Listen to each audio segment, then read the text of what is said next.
Punching above its weight on its class, kayang-kayang makipagsabay nito sa segment ng mga sports sedan. Yung mga kotseng pa-cute, dapat yan, nasa slow lane na lang. But this one, cute siya, pero pang fast lane ito mga kaswabe. Meet the MG GT Sport, which has the design inspiration to energize the sedan segment. Looks very cute, pero wag ka, may hatak itong pangkarirista.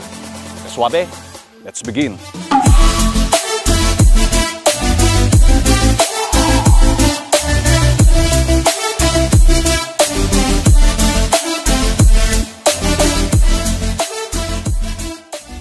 Kaswabe, pag-usapan kagad natin kung ano ang kakayahan ng isang GT Sport.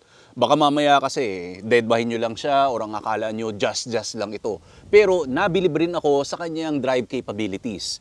Naka-equip nga pala tayo ng 1.5 liter inline-4 turbocharged petrol engine. This one makes 158 horsepower and 250 Newton meter of torque. Front-wheel driven tayo and mated siya ng 7-speed wet-type DCT or yung tinatawag nila sa MG na TST, which is the twin clutch Sportronic.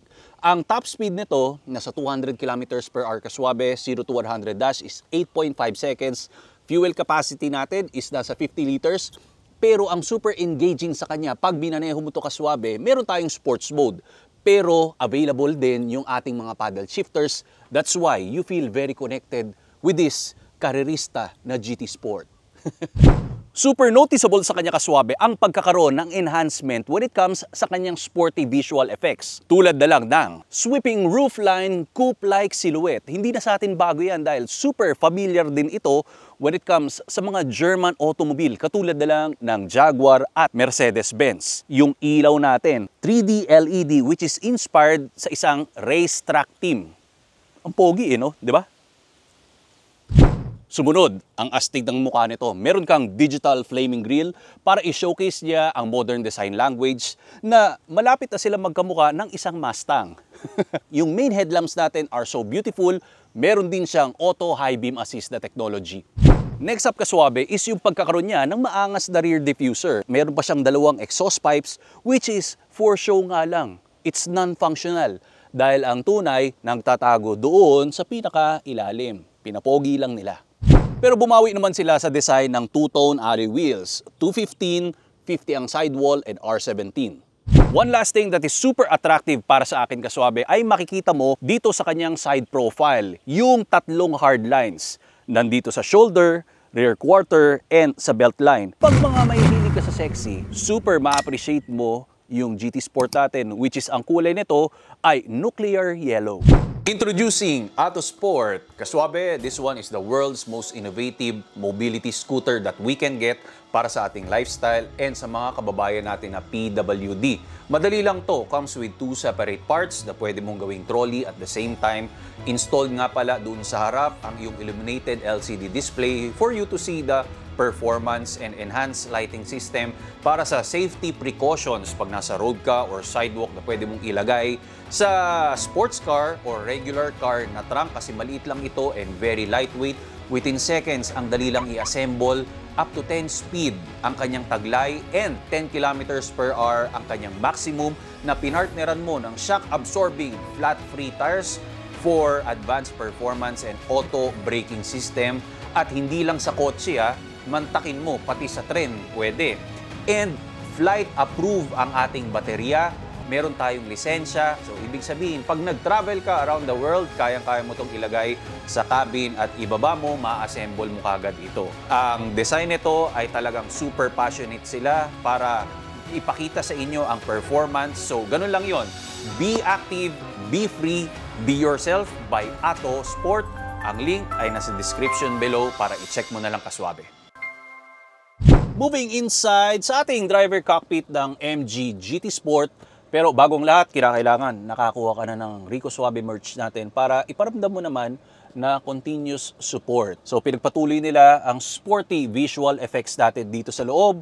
Starting sa mga red panels, di ba? Meron kang red stitching. Tapos sa bawat seat natin, ayan, may insert ka ng red. Heavily bolstered yung mga seats natin. Sa tagiliran, ang ganda ng kapit. Meron kang honeycomb na pattern dito sa ating front seats. And doon na rin sa back seat natin, meron din, same, and it's very identical. power adjustment, manual adjustment, then the speakers, meron kang honeycomb the pattern, and dito rin sa door panel natin, may leather insert ka ng honeycomb. Faux carbon fiber naman para sa release door handle natin. Piano black for the dashboard. Para tong ruffles yung kanyang design. To give it medyo may pagka-elegant na taste rito kaswabe. Yung manibela natin, leather wrap siya with red stitching, semi-flat bottom. Ang kanais-nais dito kasi meron tayong paddle shifters. Once na nag-sports mode tayo, dun mo lang siya may enable kaswabe. And you feel the connection talaga. Meron kang dalawang lever dito sa kaliwa kasi yung isa for the cruise control. Ang pagkakalam ko, gauge cluster natin para siyang smoke yung kanyang design, very understandable. Meron kang mga pagpipilian dito na choices. Sa mga menu niya, yung G-force, dynamic driving, kilometers per liter. Siyempre, nandun lang, ibabrowse mo lang siya. Digital speedometer is in the left side, RPM naman. Sa kanan na side kaswabe, you have the 10-inch infotainment system. Pag nag-start up nga pala tayo, switch lang ang pipindutin for the ignition. Pero ang cool design dito kasi, meron siyang motorsport mascot na nag-hello sa gitna. Hanggang sa pag nag-home ka, nasa gilid siya. But some other na automobile kaswabe, mga emoji lang yung nakikita. Pero ito, meron siyang, akala mo, kakarera talaga. Sabi ko sa inyo karerista ito kaswabe. So, physical switches like the volume, tapos Android Auto and Apple CarPlay ito. Kaya lang, may wire siya. Power outlet, charging, e-brakes, auto hold, dalawang cup holders, and malalim naman ang ating center armrest. Dito naman sa taas, you have mirror with vanity lights and sunroof. Ito yon, i-slide mo lang yung switch para mag-tilt siya. Maganda naman ang pwestuhan ng aking headrest dito kaswabe dahil I am 5'10 and a half. Glove box compartment, and syempre, ito ang signature touch ng MG, yung kanilang manual and other important na mga documents pwede mo ilagay dito. Yan, akala mo naka-Remoa tayo na kulay pula. Remoa na kulay pula, no? We are done here. Transfer naman tayo sa backseat. Nakaka-surprise yung seats dito sa likod. Ang lambot, parang nagbabounce ka gently and softly.